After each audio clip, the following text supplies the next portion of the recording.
welcome. It's been a hot minute since I created an online tutorial for you all. This time we're going to be focusing on a different style of origami butterfly. This butterfly design is based loosely off the work of origami artist Michael LaFosse. His name will be in the description below. And he's been a pioneer as far as developing different techniques in the art of paper fold-in. So I'm going to show you how to make this lovely butterfly just now. What you will need is a square piece of paper. If you don't have that, you can certainly create your own square by taking a rectangular sheet of paper and folding over the upper corner of it to line up with the edge of the paper, and then cutting off the excess at the bottom. But for now, what I have on my table is a 6" by 6" square piece of traditional origami paper, which means it's colored on one side and it's white on the other. For this style of butterfly, you are going to start with the white side of the paper facing upwards. And we're going to make our first fold. It's either a valley fold or a mountain fold. I'm truly sorry, I'm not the El Premier of origami artists, but we are going to make, we'll say, a half fold. We're going to take our paper, we're going to fold it in half to create a center mark that's going to go down the length of the paper, like so. And we're going to fold it all the way across, nice sharp crease.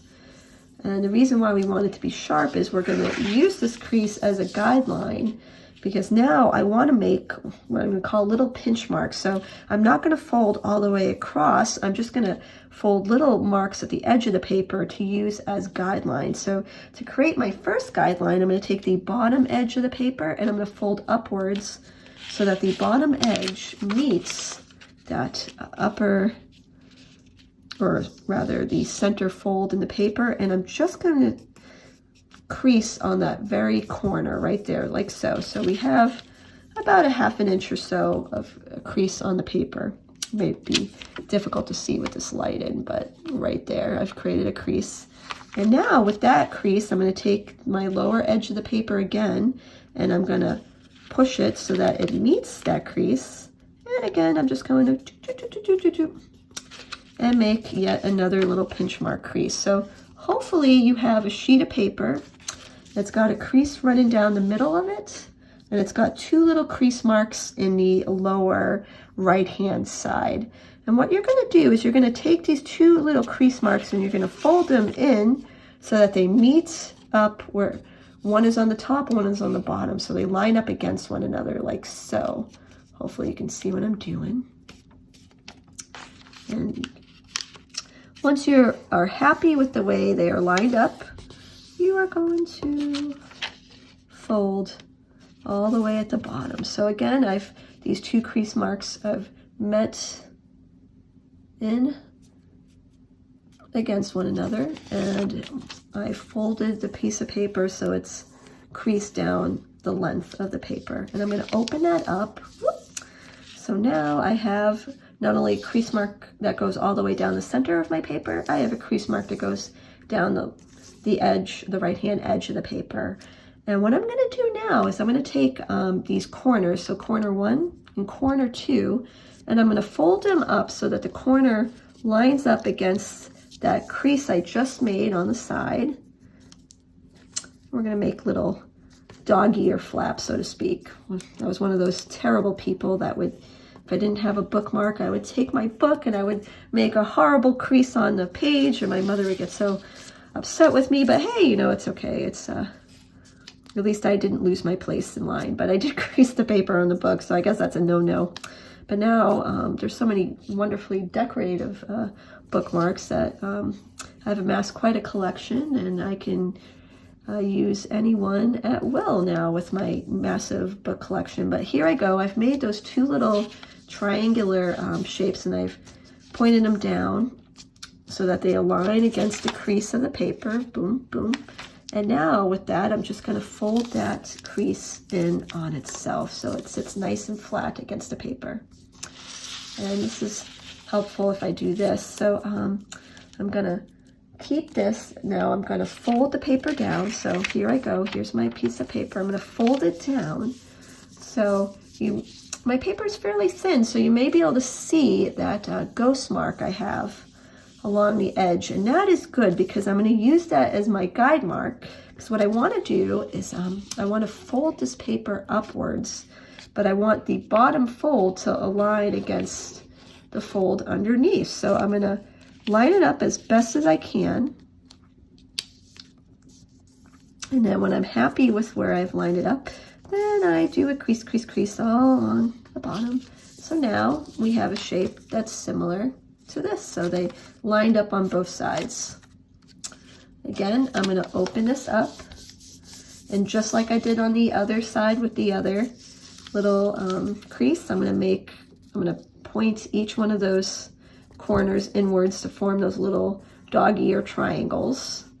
Do it one on one side, one on the other side, like so.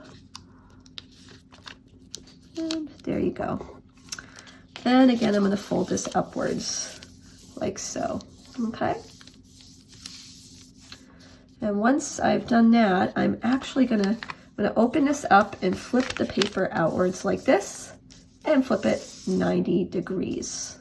So now I have, on one side, I have the little flap that's white with the colored background, and if you flip it over on the other side, you have the little flap that's colored with the white background. So you definitely want the side that has the majority of the color facing upwards, so the colored background with the white little flap. Okay, and what you're going to do is you're going to fold this piece in half, fold it up so that the lower edge lines up against the upper edge, like so, just like so. Do-do-do. Do-do-do.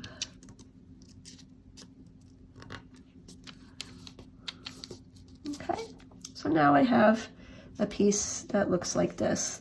And now you can reinforce that little flappy flap. Do-do-do. What we're going to do is we're going to take this little flappity flap and we're going to stick it straight up.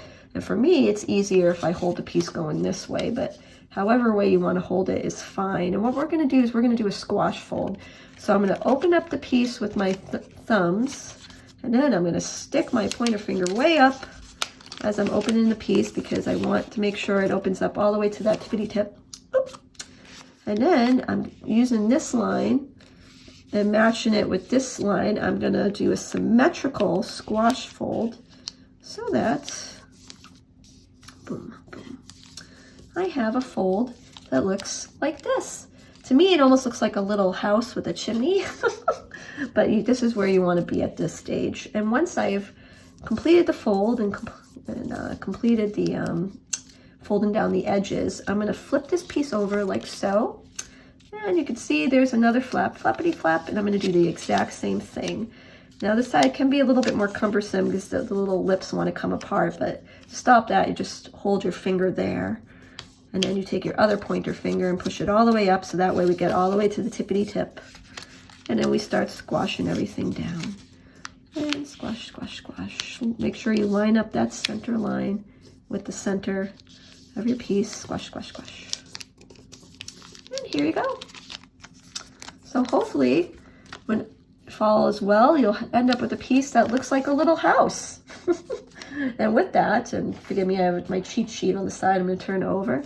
I'm actually going to flip this over so that this side is facing, so you have a white tip with the yellow background. And with that, I'm going to take that little tip and I want to match it so that it lines up to the edge of the paper. So, and because there's kind of bits and pieces of paper, you may need to keep your fingers and hold those down as you turn this. So I like to kind of keep my fingers anchored here, and with my thumbs I push this up, and then to the best of your ability you're going to line up that tip all the way to the top there and push down, push down, push down, push down, like so. So hopefully everybody has a shape that's very similar to this shape with the triangle, the white triangle at the bottom with the yellow sides. And what we're going to do is we're going to stick this guy straight up like this, and then flip it so that the triangle is stick flat against the table like so. Now if you can see, this creates flaps on either side of the piece. And with these flaps, we are going to do squash folds again to form the wings. But these squash folds we're going to do, instead of symmetrically, they're going to be asymmetrical. So the best way to do that is, again, you're going to stick your pointer finger in there to try to get the fold to go all the way up. And you're going to take your piece, and I like to try to line the paper up as best as I can to the tip there. And once I'm happy with placement of everything, I'm just going to squash this down till I get a nice little fold like so. And again, I'm going to repeat this on the other side. Stick my finger up. I'm going to start squashing this down. Again, I'm going to try to guide this line going up to the tippity tip as best as I can. It's okay if it's not perfect. By all means, I definitely know I'm not a premier origami artist, but I just love creating, and origami is such a, I think, relaxing art form that I think it's something that everybody can do, which is really fun. So now on each side, I've done 2 squash folds to form the wings of my butterfly. So looking at this dead on, you can see we have the head of the butterfly, and we have these 3 sections of paper that are going to form the thorax of the butterfly. So with that, we're going to focus right now on creating the folds for the thorax of the butterfly. So to do this, I'm going to fold this piece in half.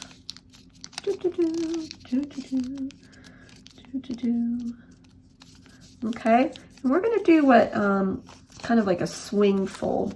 So I'm going to open this back up, and I'm going to focus on the tip of the thorax. And what I want to do is I want to fold it over so that the tip kind of aligns in the middle. See the bottom section of this little triangle in the wing? I want it to line up as close to the middle as possible, right?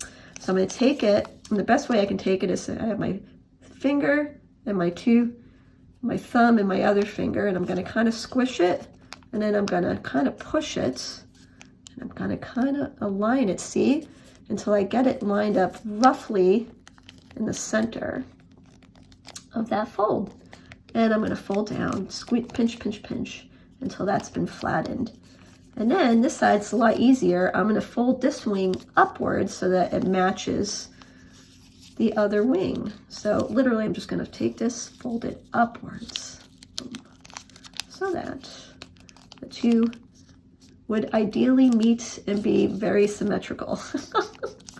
Much more than mine, but you know, hey, this is just for the technique. So what we now have is we have the, we have just formed kind of the thorax of the butterfly, and we also have the little V part of the head.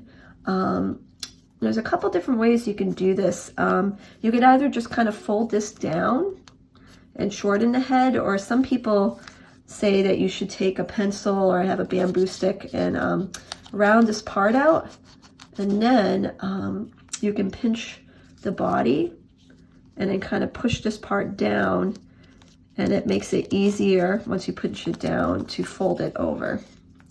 You know, I think each way is very acceptable, but just kind of folding a little flap of that paper, hopefully you can see, over, just to kind of shorten the head a little bit. You know, you may not even have to do that, but I think it just helps with the overall design. So I have that. I have folded my wings. So now you may want to thin out the thorax of your butterfly. You know, honestly, I think this is entirely optional. It's up to you. But you see the part that kind of sticks up over the yellow wing of the paper? You can take that and just fold it in. Now, this is a little bit cumbersome because at this point, the paper has been folded so many times that it gets harder and harder to fold, but still quite doable. And you want to repeat that on the other side.